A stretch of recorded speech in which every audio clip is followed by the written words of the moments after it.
In this week's parasha, Moshe sends a group of 12 men to scout out the land of Israel. They were meant to travel to see what was happening there and return with a report. These scouts, or spies, as they're often referred to, return and deliver their report. And they say, giants, the land is filled with giants, even the fruit is huge. We won't be able to conquer the inhabitants of this land. And this report caused panic within the nation, and they despaired. But the fact is, it was true. The spies reported the facts. There were giants, and the fruit was huge. It took 8 people to carry 1 cluster of grapes. So what was their mistake?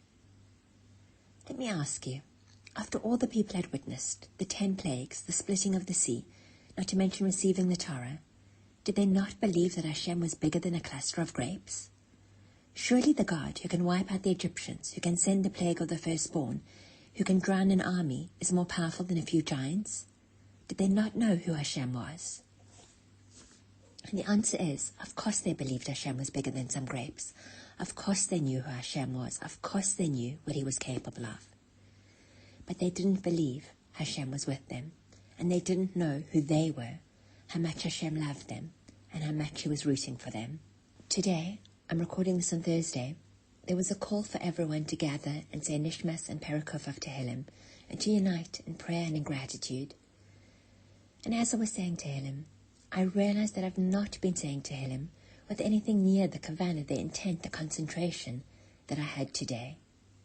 There are missiles raining down, lives are at stake. How on earth can I be saying Tehillim without tears streaming down my face, begging Hashem to secure everyone's safety? Over the past 622 days, I've witnessed miracles, events that people say we have not seen since the splitting of the sea, operations that sound straight out of a science fiction novel. Do I not believe that Hashem can end this war on 7 fronts? That he can return the hostages? That he can place a pro-Israel report on BBC? Okay, I do struggle believing the last one, but at least intellectually I know it's possible. So why have I been saying Tehillim Barot? And I think the answer is, do I know who I am? Do I know that my tefillahs count? Do I know how much Hashem loves me and wants to hear from me? We have a tendency to forget who we are, what we are capable of, how much Hashem loves us. And if you find yourself forgetting who you are, falling into this trap of despair, which 20 months into the war is understandable, and as humans we have a negativity bias, so when we hear the reports that a hospital was hit today, it makes a much bigger impact than the miracle that the wing that was hit was evacuated the night before. And that is this week's parasha. Are we going to be like the 10 spies who despaired? Or like Yeshua and Caleb who declared, the land is very, very good? How did they see that? They knew who they were. Rashi explains that Caleb visited Maras Machpelah in Hebron, where our Avos and Emahos, our forefathers and foremothers, are buried. He knew who he was, the grandchild of Avraham, Yitzchak, Yaakov, Sarah, Rivka, Rachel, and Leah. And we are too. Yeshua was originally named Hoshea, but before he went to scout out the land, Moshe added a yud to his name and changed it to Yoshua, meaning Hashem will save.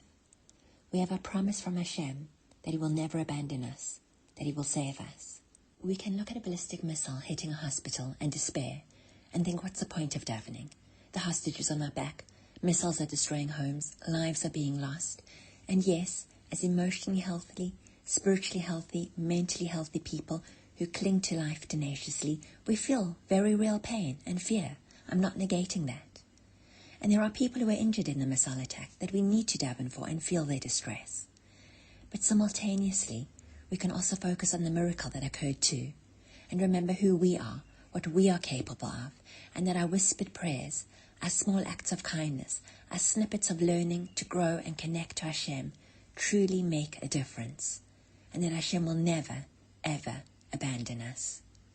Good Shabbos.